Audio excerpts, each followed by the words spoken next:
how to update Snapchat app. Hey everyone, welcome back to the channel. In today's video, I will show you how to update the Snapchat app. So now without further ado, let's get started. So first thing first, open the Google Play Store app on your phone and make sure that you're logged in to your account. And now here, once you're inside the app, just tap on the search icon which can be seen in the bottom right corner of the screen.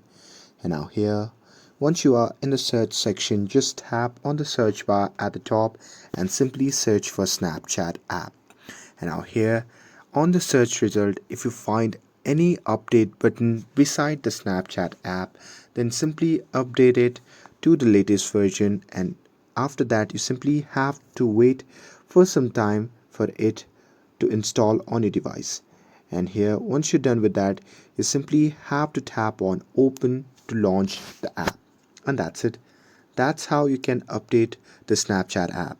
With this, if you found this video helpful, then don't forget to like, share and subscribe to get updated for more videos.